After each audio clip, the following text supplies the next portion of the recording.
दवाओं से जुड़ी जानकारी के लिए हमारे चैनल लर्निंग फार्मेसी को सब्सक्राइब जरूर कर लें और नोटिफिकेशन बेल आइकन पे क्लिक कर दें ताकि कोई भी इम्पोर्टेंट अपडेट मिस ना कर दें आप।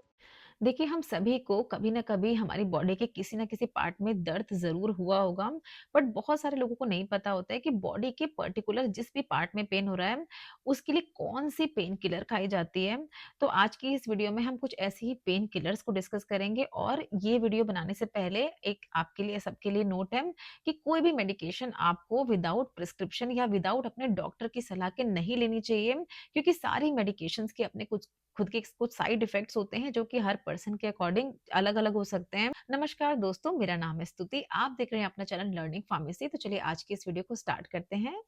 देखिए, सबसे पहले हम बात करेंगे अपने माइल्ड पेन यानी हल्के दर्द की।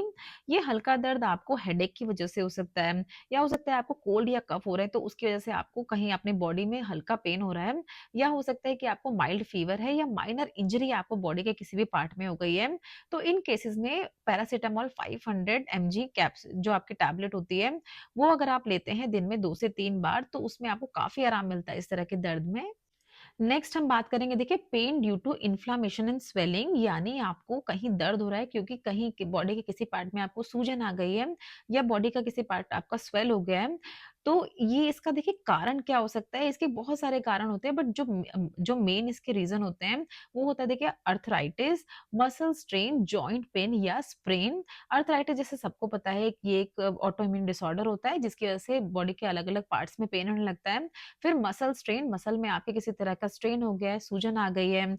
एंड स्प्रेन यानी कहीं अगर आपको मोच आ गई है, तो इस केस में जो पेन किलर्स दिए जाते हैं वो 3 बेसिक पेन किलर्स होते हैं, आइबुप्रोफेन, डिक्लोफेन एंड नेप्रोक्सेन। अब इसकी डोज़ और इसकी जो इसकी कंसंट्रेशन है कि किस एमजी में आपको लेना है, वो डिपेंड करता है पर्सन टू पर्सन, बट ये बेसिक 3 पेन किलर्स हैं, जो कि इस तरह की इन्फ्लेमेशन जैसी कंडीशंस में दिए जाते हैं। देखिए, थर्ड है नर्व रिलेटेड यानी न्यूरोपैथिक, यानी किसी की अगर नसों में दर्द है और उसकी वजह से उसे दर्द हो रहा है, तो इसके कॉजेस क्या-क्या होते हैं? मेन जो इसका कॉज होता है वो होता है डायबिटिक न्यूरोपैथी। तो ये एक ऐसी कंडीशन है जहाँ पर्सन की नसों में बहुत ज़्यादा दर्द हो रहा होता है और नर्व वीकनेस की वजह से भी इस तरह के पेन होते हैं, नर्व पेन जिसे हम कहते हैं। इसमें 2 बेसिक टैबलेट्स दी जाती हैं जिनमें है, देखिए, गाबापेंटिन और फिर है प्रेगाबेलिन। अब इनकी डोज़ और किस तरह से लेना है वो भी डॉक्टर्स ही प्रिस्क्राइब करते हैं, बट बेसिकली रात को इस तरह की टैबलेट्स ली जाती हैं।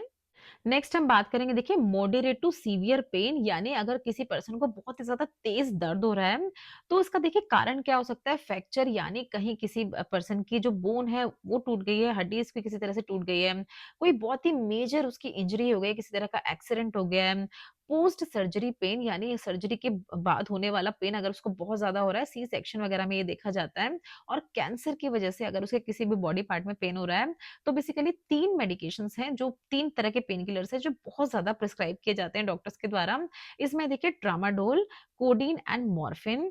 अब इन तीनों की ही डोज़, जैसे कि मैंने बताया, डिपेंड करती है person to person, but tramadol और कोडीन की अगर हम बात करें तो ये हर 6 घंटे पे पेशेंट को दी जाती है।